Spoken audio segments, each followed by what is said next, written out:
ማህሌት እንግዲህ ያሰበችው መንገድና የኮራችበት ዝና እንግዲህ ጉድ ሰርቷታል ማለት ነው።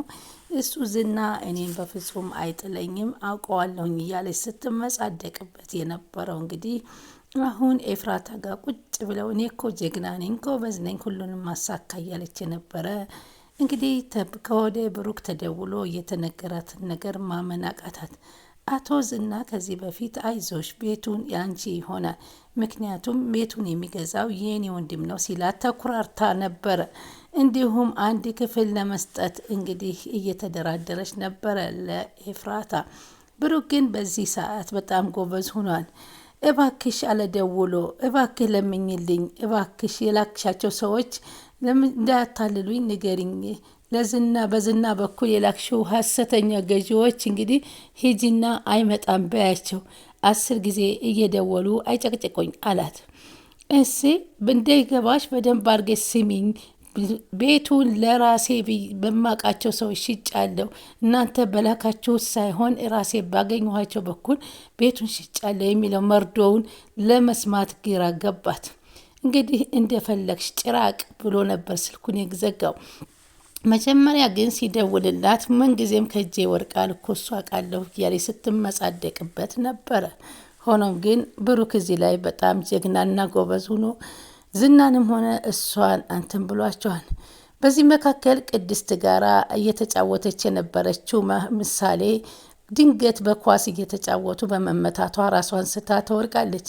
በዚህ በጣም የተደናገጠችው ቅድስት ዳጣን ድረሽልኝ በማለት ስደውል ከሞገሴ ጋር ነበረች። መጎሴም አይዞሽ ሂጂ፣ ገንዘብ ካስፈለጋችሁ ግን እረዳችኋለሁ፣ መሄድ ግን አልችልም ነበር ያለው። ይህንም በማድረግ መልካም ሰውነህ ስትል ዳጣ አስደንቀዋለች። ምን ላድርግ ኤፍራታ ጉድ ሆንኩልሽ ንገሪኝ እያለች ምንድን ያደረግኩት እያለች ለኤፍራታ ማህሌት መለፍለፍ ጀመር። ብቻ ከቤት የውጭ እንዳትኝ ስትላ ታዲያ ከዚህ ጠባብ ቤት ውስጥ ዘላለም ልንኖር ነው እንደምታስዩ አለቻት። ኤፍራታ ምንድን ያለች እስኪ ንገሪኝ አስረጅኝ እያለች ኤፍራታም ግራ ተጋባች። ወይኔ ጉዴ እያለች ማህሌትም ጭንቀት ውስጥ ገባች። ጉድ ሆንኩልሽ እያልኩሽ ነው እኮ እና አንቺም እዚህ ቤት ልታስወጪ ነው አለቻት። እንግዲህ ቅድስትም ለዳጣ ጉድ ሆንኩልሽ ምን እንድነምለው ለብሩክ የሚወዳትን ልጅ እንደዚህ አድርጌ እንዴት ነው የምጠብቀው እያለች ትጨናነቃለች። ዳጣ ምንድን ነው ቀለል አድርጊው ትድናለች፣ መድኃኒቷን ስጫት እያለቻት ነበረ። እሷ መድኃኒቷን ብትሰጣትም ቀጥ የማለት ነገር አልነበራትም። ቅድስት የምትገባበት ቀዳዳ ጠፋት። ኤፍራታ ጭራሽ አንድ ክፍል ይኖረኛል እያልኩ ሳስብ እንደዚህ ነው። ልቅ ከዚህ በኋላ ይቅርታ ጠይቂ ብሩክንና ከብሩክ ግቢ ስትላት አንቺ እንዳልተሳካልሽ ስታውቂ እንደዚህ ትኛለች፣ ከቤትሽ እንዲወጣልሽ ነው አሁን ወደ ብሩክ ሂጂ የምትኝ? በፍጹም አልሄድም አለ። አንዳንድ ጊዜ ደስታችንን በልክ ብናደርግ ለልጁ ሲል መስዋዕትነት የከፈለው እንግዲህ አንገት የደፋው ብሩኬ በስከ መጨረሻ ቤቱን የመሸጥና መኪና መሸጥ ተሳካለት። ብሩኬ ደስታውን መቆጣጠር አቃተው። ማህሌት ጭርቋን ጥላ አበደች። መጨረሻው ምን ይሆናል? ደስታው ብሩኬ ዘለቀለት ወይንስ ምን ተፈጠረለት? አብረን እኔ የተወደዳችሁና የተከበራችሁ ቤተሰቦቼ የምሳሌ ድራማን ዛሬ ቀጣይ ፓርቲ ይዤላችሁ መጥቻለሁ። ላይክ በማድረግ ይጀምሩ በትህትና ጠይቃለሁ። ብሩኬ በስከ መጨረሻ ተሳካለት። የብሩኬ ደስታ ያስደሰታችሁ እስኪ ላይክ እያደረጋችሁ ግለጹልን። ብሩኬ በስከ መጨረሻ ደስታውን የናፈቃችሁ በሙሉ እስኪ እንዴት አያችሁት? እንዴት አገኛችሁት? ምሳሌ ታክማ ሕክምናው ሙሉ የሚሆንበትና የሚደሰትበትን ቀን ቅርብ ያድርገው እያለን ይህ ነገር በየሁላችን ህይወት ውስጥ የሚፈጸም ነገር ነው። ይህ ሳናስበው የሚመጣ ድንገተኛ ነገር ነው። እንግዲህ ብሩኬ የዝናን ወጥመድ እንግዲህ በጣጥሶ ቤቱንና መኪናውን ሸጠ። ማህሌት የምትይዘውን የምትጨብጠውን አጣይ። በማህሌት በዝና እንደተመካች ትገኛለች። አሁንም መልሼ ወጥመድ ውስጥ አስገባቸዋለሁ፣ አሁንም አሳልፎ አይሰጠኝም፣ ያም መረጃ ብሰጠውም እሱ አንዳንድ ጊዜ ይቸኩላል፣ ሰው ምክር አይሰማም እያለች ማህሌት በዝና እየተናደደች ነበር። አሁን ግን የማህሌትን ተንኮል ዝና ስለሚያውቅ እንግዲህ ሰው ፈልጎ ቤት ፈልጎ በራሱ በግሉ ሸጠው።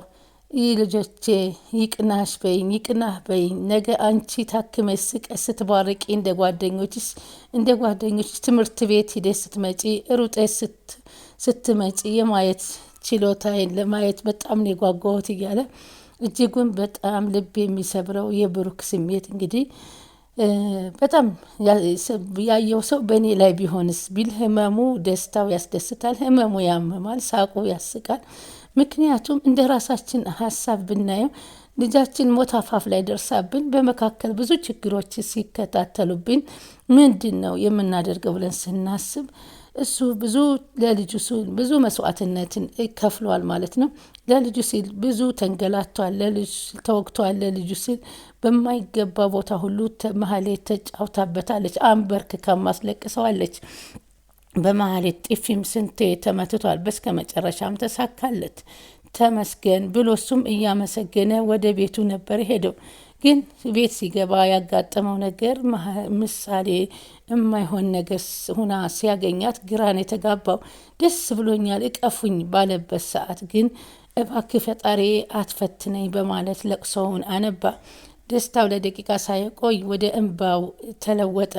ይህ ማህሌት ስትደሰት እንግዲህ እሱ ስትደሰት በማህሌት ደወልና ማህሌትን ትቃጠል በማለት ስሚ እንግዲህ ፈንጂ መኪናውንና ቤቱን ሽጨዋለሁ ስላት በጣም ነበር የተናደደችው። ምክንያቱም ዝና ለወንድሜ ነው የሚሸጠው፣ ተሽጦ ቤቱ ላንቺ ነው ስላላት አንተ እኮ ጎበዝ ነህ አለችው። እሱ ግን ያመነ ፈጣሪ እንደማይክደው ለልጁ ሲሉ ተንበርክኮ ማህሌትን በወቅታው በድላው ብዙ ነገር አድርጋው እንኳ አንገት ደፍቶ የለመናት ብሩኬ በስከ መጨረሻ ልጁ ድናለት እንደምናይ ተስፋ እናያለን። ምሳሌ በአሁኑ ሰዓት ከባድ ቦታ ላይ ነው ያለችው። ምን ነው ልጄ ብሩንና ገንዘቡን ሳገኝ ይሄ ልጄ እንደዚህ ሆነችብኝ እያለ በጣም ስሜታ ይሆናል። ቅድስትም ምን ነው ባልተጫወትኩ ከሷ ጋር ምን ነው ኳስ ባይመታት ኑሮ ሰበብ ባልሆን ኖሮ ይቺ ልጅ እኮ በጣም የሚሳሳላት ልጅ ነው እያለች በጸጸት ትገረፋለች። ሉላ በህይወት አለች? አሁንስ እንዴት ሆነች? የት ነች ያለችው? ሉላ አሁን እኔን ተስፋ አድርጌሽ ጉድ አደረግኩሽ በማለት መጎሴም እየተጸጸተ ነው። ዝናስ ምን አድርጎሽ ይሆን እያለ ስለ ሉላ ማሰብ ጀምሯል። እንግዲህ የብሩኬ ደስታ ወደ ሀዘን ተመልሶበታል።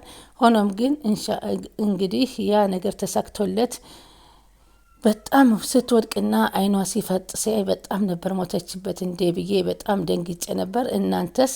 እንግዲህ ምሳሌ በጤናዋ ተመልሳ እንግዲህ ያለቀበት ፓርት የሚያስደነግጥ ነው። አይኗ ፍጥጥ እንዳለ ነበረ እያጣጣረች እየጨረሰው፣ እሱም ሁሉም እያለቀሱ በጭንቀት ውስጥ እያሉ ነው የተጠናቀቀው።